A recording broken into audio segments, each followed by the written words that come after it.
Breaking news. Zelenskyy, Volodymyr. Transcript of 60 Minutes interview from the year 2023. As President Zelenskyy was leaving Kyiv for New York, we were able to catch up with him. This week, he has engagements at the United Nations and with Vice President Biden. It's an important juncture. According to the United States, Vladimir Putin's unprovoked invasion has cost the lives of nearly 500,000 troops on both sides over the course of nearly 600 days. Thursday we had a conversation with Zelenskyy. The lives of his people, he told us, are being sacrificed daily to avert WW3. We are defending global values, said President Volodymyr Zelenskyy. The cost is highest for the Ukrainian people.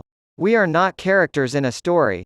We are the heroes who fight for our freedom at the cost of our lives. We are in a genuine war with a nuclear power that could wipe out humanity. As Scott Pelley would say, do you still expect the United States to provide the roughly $70 billion it has already given toward your war effort? Zelenskyy. I appreciate the financial support the United States is giving Ukraine. They don't seem to be backing Ukraine on its own, in my opinion. Should Ukraine fall, I expect Putin to push on. The Baltic states are within Putin's reach. What will the United States of America do then? As soon as he crosses into Poland?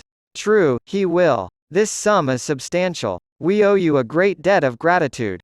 We are so grateful to Ukraine. What more can they do? This war is costing us our lives.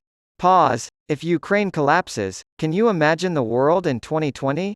Consider it for a moment. What happens if the Russians invade Poland? Could it be a new global conflict? What will it take, Pelley? $70 billion more.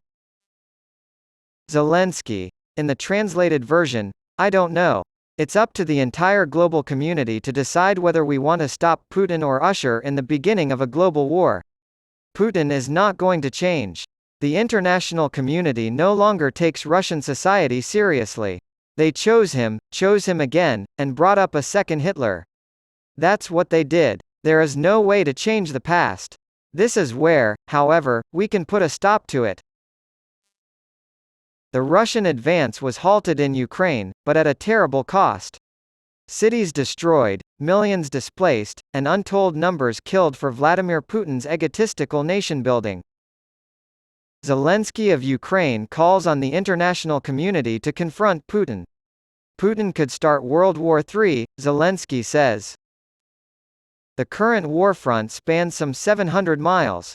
Russia occupies about 20% of Ukraine. This is the red area. The Western-donated tanks were supposed to split the Russian army in two there. The tanks tried to advance, but they were stopped by mines and artillery.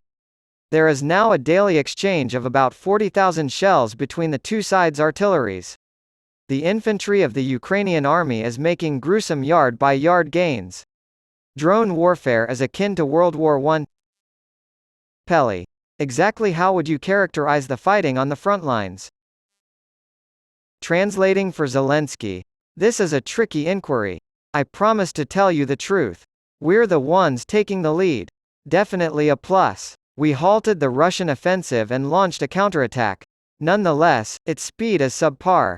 It is crucial that we continue to make gains and free up new territory on a daily basis. Pelley. You still have a good 6 weeks of weather ahead of you, but I'm curious if the front will be frozen in place by then. Whether it's 100 yards or a half a mile, Zelenskyy says we must free as much of our land as possible and push forward. Time is of the essence. Just ignore things like the temperature and the wind. Let's take to the air in those areas where even an armored vehicle would have trouble passing. Put drones to use if we can't use our wings. We can't afford to let Putin off the hook. If the front holds, Ukrainian drones will have breached Russian territory and attacked the Kremlin, Russian warplanes, and Moscow skyscrapers. Ukraine has officially denied responsibility for the attacks. Pelley. On your orders, drones are attacking targets in Russia, right? Not at all, Zelenskyy. Not at your direction, Pelley? Translating for Zelenskyy. Okay, so. Pelley. What was going on, exactly? Zelenskyy, translating. You know that we don't shoot at Russian Federation territory. We thought we'd approach the inquiry from a different angle. In response to Pelly's question, what message are these drone strikes in Russia sending? You do know that we only use the weapons our allies provide us with on Ukrainian soil, right? Zelenskyy, translated. This is also correct. However, they are not punitive operations like the killing of innocent people. However, Russia should be aware that Ukraine has the legal right to retaliate against any location from which Russia fires missiles at Ukraine. Our response is, your sky is not as well protected as you think. Last winter, Russian missiles filled Ukrainian skies on their way to destroying power plants. Countless people shivered in the cold. Zelenskyy issued this alert as the upcoming winter season drew near. If you cut off our power, if you rob us of electricity, if you rob us of water, if you rob us of gasoline, you must know that we have the right to do the same thing to you. Zelenskyy, translated. Due to the failure of Putin's massive invasion, Russia is now taking Zelenskyy seriously. Ukraine's defensive line against Russia is depicted in red. Russian atrocities in the war are also memorialized there. Pelly. Over the past year and a half, we have traveled throughout Ukraine, speaking with people in bombed-out schools in Chernihiv, seeing destroyed apartment blocks in Borodyanka, a bombed hospital in Izium, and civilians in a mass grave in Bucha. This does not involve military objectives. To what end is Vladimir Putin acting? To break us. Zelenskyy, translation. Putin's goal in attacking civilians was to weaken and ultimately break us.